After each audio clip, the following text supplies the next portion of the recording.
Anger is a dangerous thing because it convinces me that somebody else controls my life.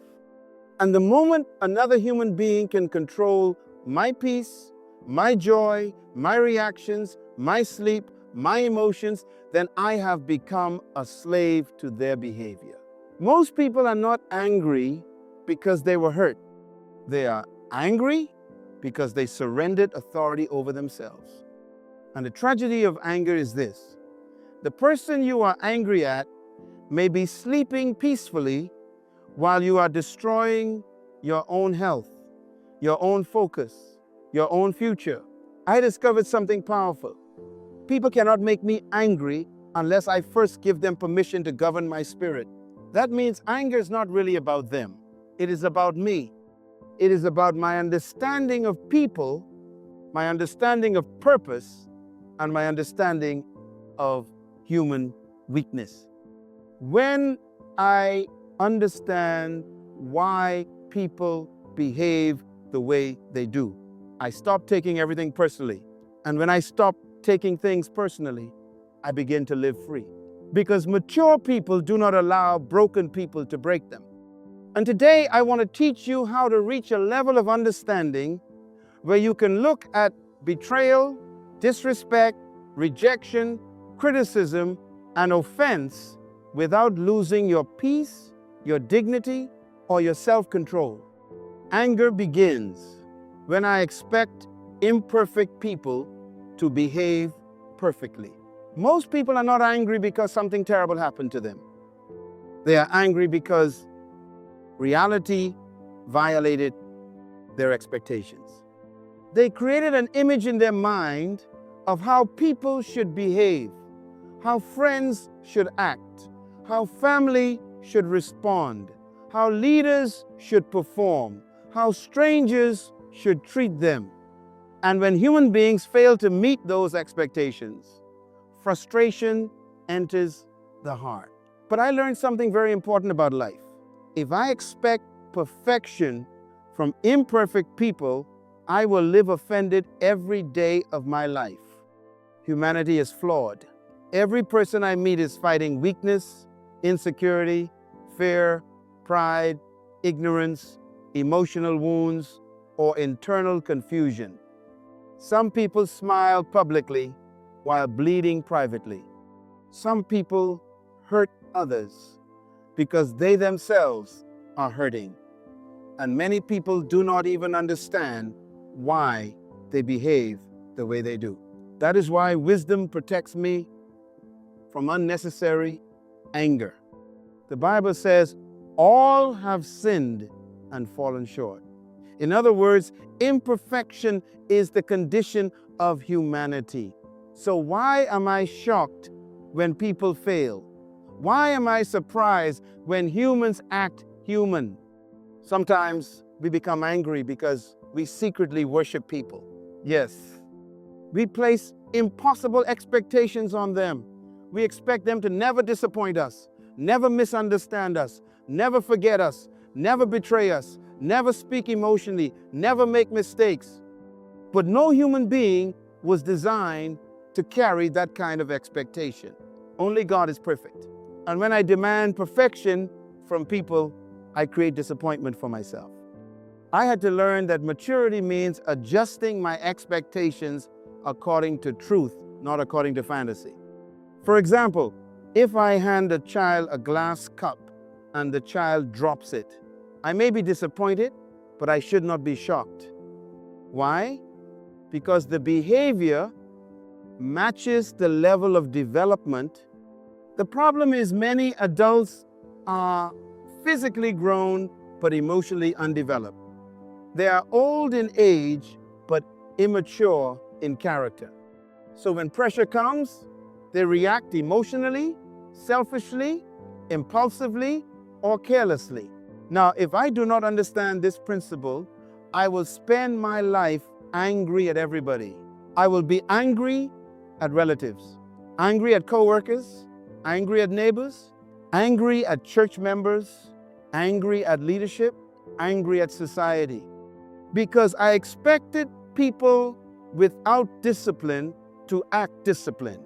people without healing to act healed, people without wisdom to act wise. And this is why understanding human nature is so important. When I understand people, I stop personalizing everything. Not every insult is about me. Not every rejection is about me. Not every rude response is about me. Sometimes people are simply revealing the condition of their own spirit. A bitter person speaks bitterly. An insecure person attacks others. A confused person creates confusion. An angry person spreads anger. People can only give what they contain. That changes my response completely. Instead of reacting emotionally, I begin to observe wisely. I stop asking, how could they do this to me? And I start asking, what is governing their thinking?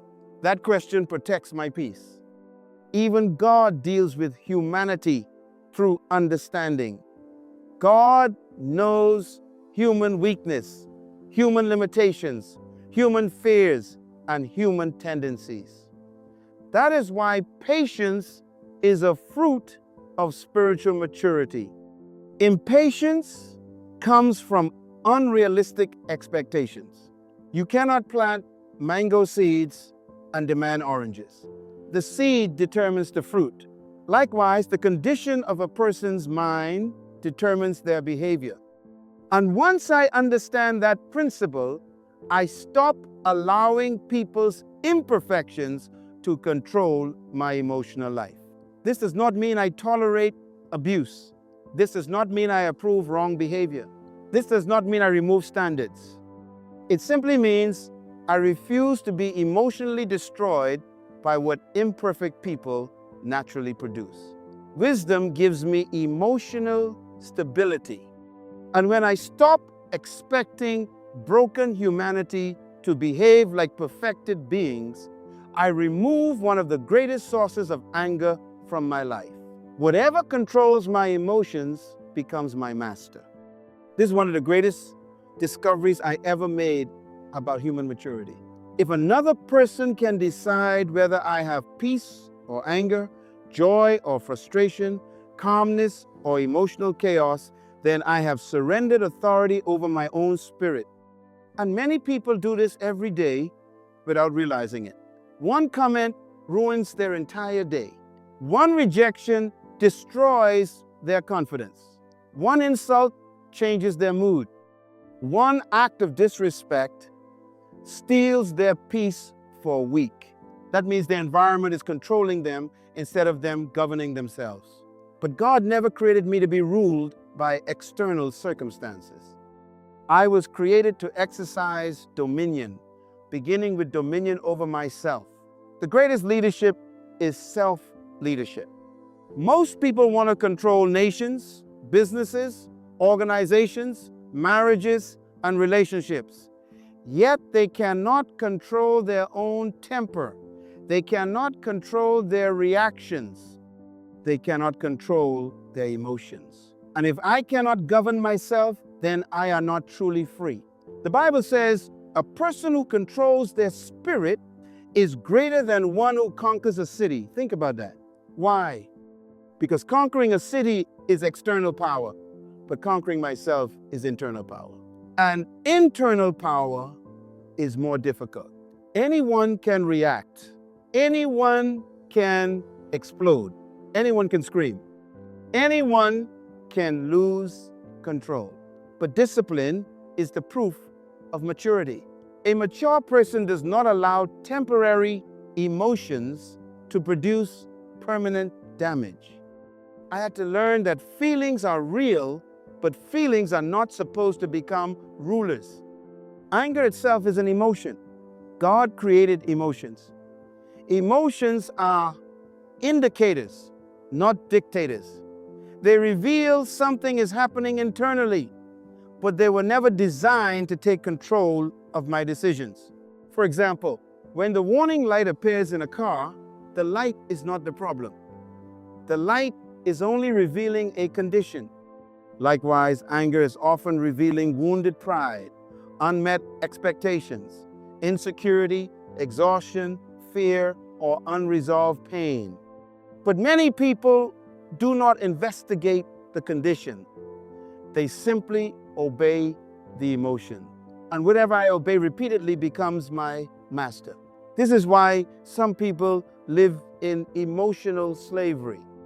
Their mood changes according to people's opinions.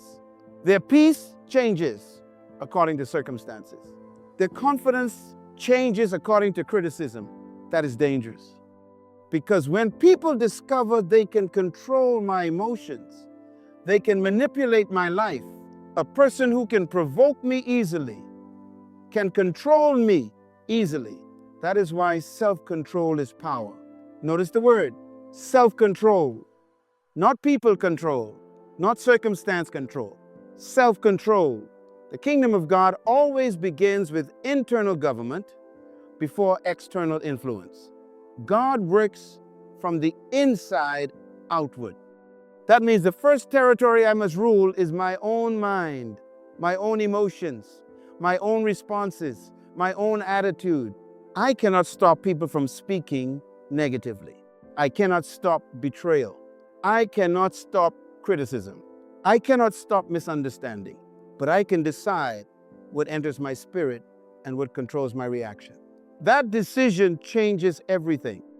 You see, weak people react immediately. Strong people respond wisely. There is a difference. Reaction is emotional. Response is intentional. Reaction is controlled by feelings. Response is controlled by principles. And principles protect me from emotional destruction. I learned that every time I lose control of my anger, I temporarily surrender my wisdom. Angry people say things they later regret. Angry people damage relationships. Angry people make permanent decisions in temporary emotional moments. 1 minute of uncontrolled anger can destroy years of trust. That is why disciplined people pause before responding. Not because they are weak, because they are powerful. Even a lion does not attack everything that moves.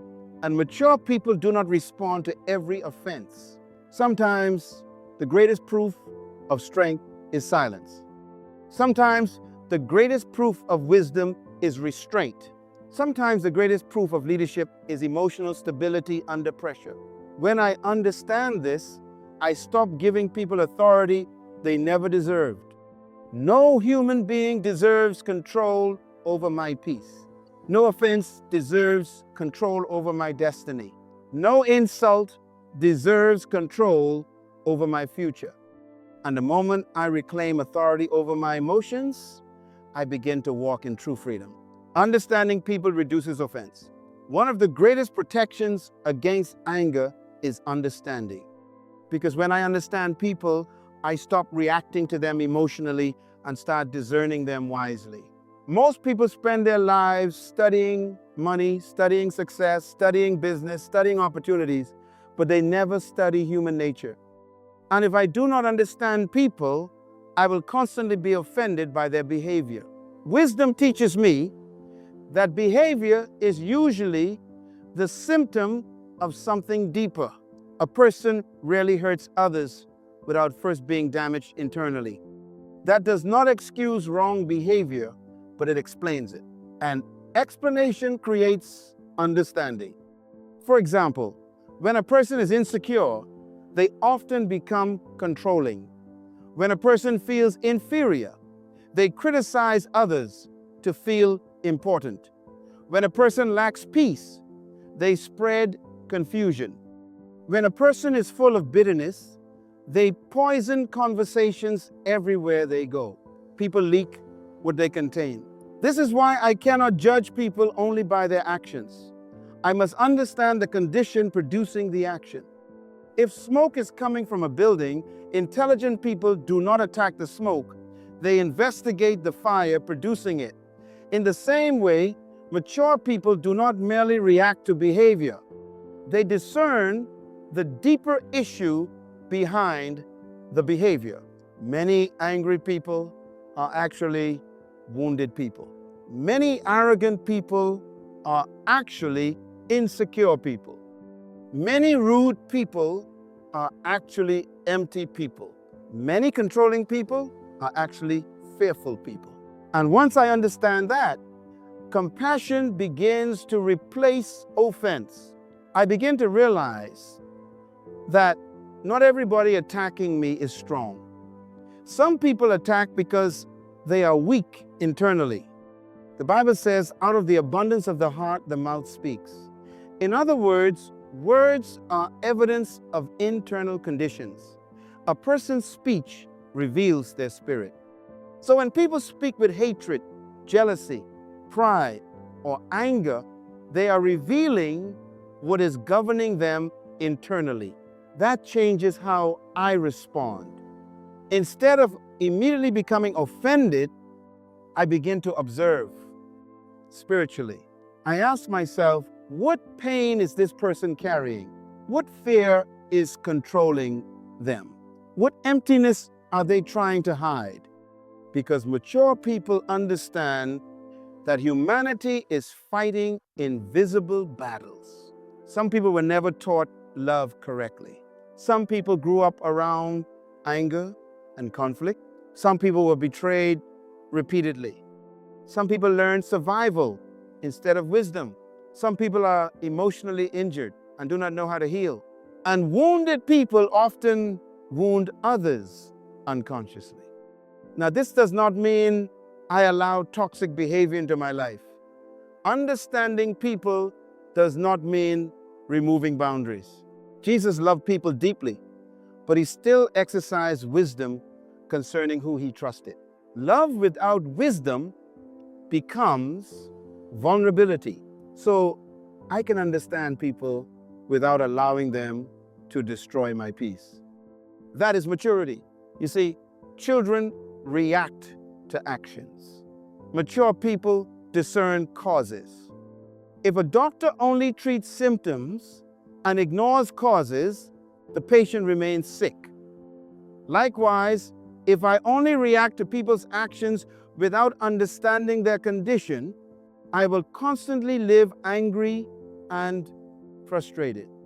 Understanding protects my spirit from unnecessary emotional damage. I learned that some people cannot give what they never received. A person without peace struggles to give peace. A person without discipline struggles to produce discipline. A person without love struggles to show love. People reproduce what exists within them. That realization changed my life. I stopped expecting healthy fruit from unhealthy roots. And when I stopped demanding from people what they did not possess internally, I stopped becoming offended so easily. Sometimes the cashier is rude because they are overwhelmed. Sometimes the leader's harsh because they are under pressure. Sometimes the friend withdraws because they are emotionally exhausted. Again, this does not justify wrong behavior, but it helps me maintain perspective, because perspective protects peace. One of the signs of wisdom is the ability to see beyond behavior into condition. And when I develop that understanding, I stop carrying unnecessary anger in my heart. I begin to see people differently, not merely as offenders, but often as individuals who themselves need healing, truth, discipline, wisdom, and restoration. And the moment understanding increases, offense begins to lose its power over me. Purposeful people do not waste energy on bitterness. One of the reasons many people stay angry is because they have lost sight of purpose. When a person does not know why they exist, they give too much attention to distractions. Small offenses become major battles. Minor criticism becomes emotional warfare. Every disagreement feels personal because they have nothing greater pulling them forward. But when a person discovers purpose, their perspective changes. Purpose disciplines emotions. I learned that people who are focused on assignment do not have time to carry unnecessary bitterness. They understand that emotional energy is valuable and anything valuable must be protected. You see, bitterness is expensive. It drains creativity. It drains peace. It drains focus. It drains physical health. It drains spiritual clarity. Many people are physically alive, but emotionally exhausted because they are carrying years of unresolved anger. And the tragedy is this: the person they are angry at may have moved on long ago while they themselves remain imprisoned emotionally. That is dangerous because anger can quietly consume the future God placed inside a person. I often say that where attention goes, energy flows. If my attention remains fixed on betrayal, offense, disappointment, and resentment, then my energy will feed those things continually. And whatever I feed grows stronger. Some people feed anger every day through memory. They replay conversations repeatedly, replay insults repeatedly, replay betrayal repeatedly, and every replay renews the pain. That means the event happened once physically, but they continue experiencing it mentally for years. That is self-destruction. The Bible says, guard your heart because out of it flows the issues of life. Notice that instruction. Guard your heart. Why? Because my future flows through my heart. If bitterness contaminates my spirit, it eventually affects my decisions, my relationships, my leadership, my thinking, and even my purpose. A poisoned heart cannot produce a healthy future. This is why purposeful people become very protective of their internal environment. They understand that their assignment is too important to be delayed by emotional baggage. Imagine an athlete preparing for an important race. No intelligent runner carries unnecessary weight while trying to reach the finish line. Extra weight slows movement. In the same way, bitterness is emotional weight. Many people are not tired because life is difficult. They are tired because they are carrying emotional burdens they were never designed to carry. Every offense becomes another weight. Every resentment becomes another chain. Every unresolved anger becomes another distraction. And eventually, the spirit becomes exhausted. But purpose gives me the power to release what threatens my destiny. When I know God created me for an assignment, I begin evaluating everything differently. I start asking, will this anger help my future? Will this bitterness improve my purpose? Will this resentment build my vision? Will replaying this pain produce anything valuable in my life? And the answer is no. Bitterness has never built anything. It only destroys silently. A bitter person may smile publicly while dying internally because resentment slowly poisons perspective.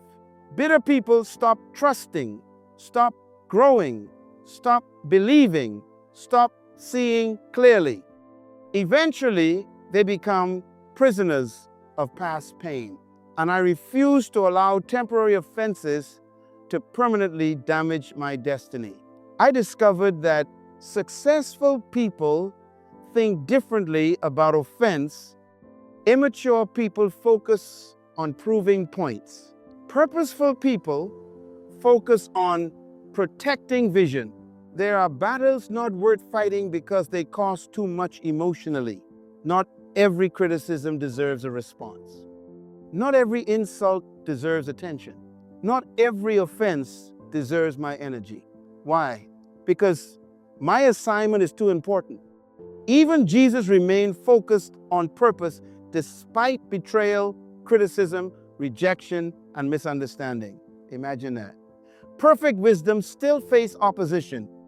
So if even purpose-driven living attracts criticism, why should I expect exemption? The key is refusing to become distracted emotionally. A pilot cannot spend the flight arguing with passengers while neglecting the direction of the aircraft. The responsibility is too great. Likewise, when purpose governs my life, I cannot afford to let emotional conflict pull me away from my assignment.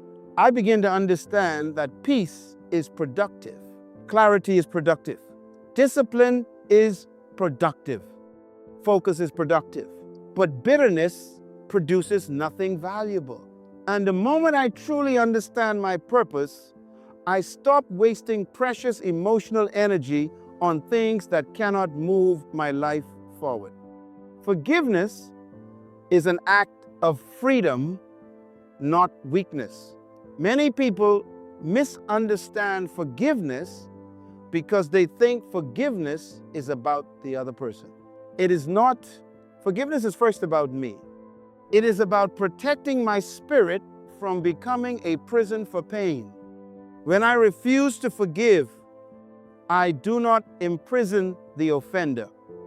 I imprison myself, because bitterness chains my emotions to an event that already happened. And every day I carry resentment, I allow my past to continue controlling my present. That is why forgiveness is an act of freedom. I learned that unforgiveness is dangerous because it slowly changes the condition of the heart. A bitter person rarely becomes bitter overnight. Bitterness grows gradually through rehearsed offense, repeated anger, and unresolved pain. And eventually, the pain becomes identity. Some people no longer know who they are without their hurt. Every conversation returns to betrayal. Every thought returns to disappointment. Every relationship is filtered through old wounds. And the tragedy is this: they are trying to move forward physically while remaining emotionally tied to the past. That is impossible. You cannot drive forward while staring backward continuously. Forgiveness is the decision to release my emotional attachment to the offense so I can move freely into my future. Now, understand this carefully. Forgiveness does not mean the offense was acceptable.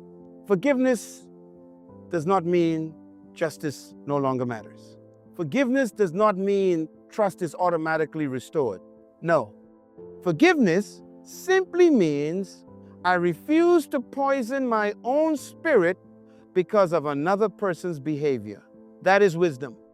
The Bible teaches me to guard my heart because the condition of the heart affects the quality of life. And unforgiveness contaminates the heart silently.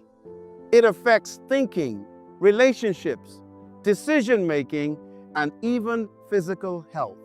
Many people are carrying emotional toxins daily.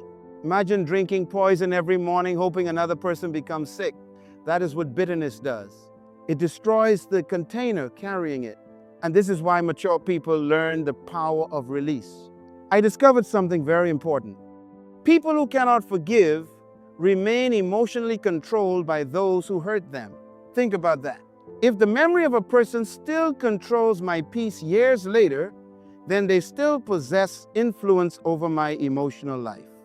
I refuse to give that kind of authority to anybody. No human being deserves control over my joy, my future, my purpose, or my peace. That is why forgiveness is strength. Weak people hold on to offense because they believe resentment gives them power. But resentment does not produce power. It produces bondage. Real power is the ability to remain whole after being wounded, and that requires maturity. Jesus demonstrated this principle powerfully. even while being rejected, misunderstood, insulted, betrayed, and abused, he refused to allow hatred to enter his spirit. Why? Because hatred corrupts purpose. You cannot carry love and bitterness effectively at the same time. One will eventually dominate the other. This is why forgiveness is necessary for destiny. A farmer understands that unhealthy roots produce unhealthy fruit. Likewise, unforgiveness corrupts the roots of the human spirit.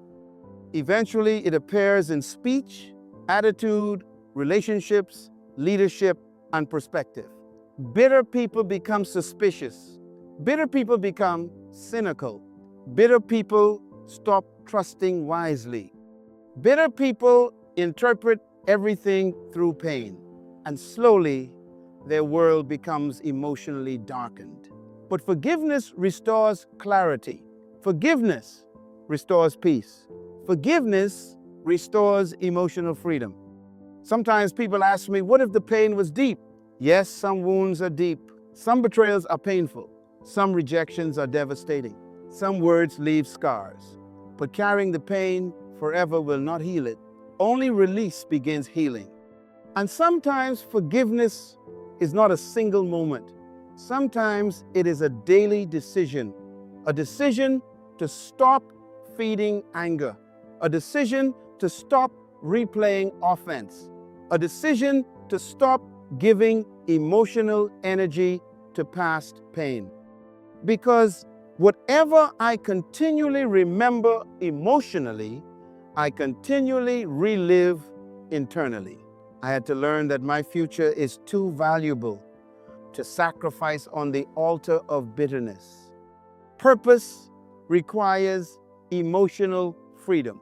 Peace requires emotional discipline. And forgiveness protects both. So I choose to forgive not because people always deserve it, but because I deserve freedom. I deserve peace. I deserve clarity. I deserve healing. I deserve a future untouched by the poison of resentment. And the moment I release people from the debt I keep rehearsing in my mind, I finally release myself into freedom. So I want you to make a decision today. Stop surrendering your peace to people who cannot manage their own lives. Stop allowing offense to occupy space that was meant for purpose. Stop replaying conversations that God never intended you to carry into your future. There are people listening to me right now who are emotionally exhausted, not because life defeated you, but because you have been carrying anger for too long. And anger is heavy. Bitterness is heavy. Resentment is heavy.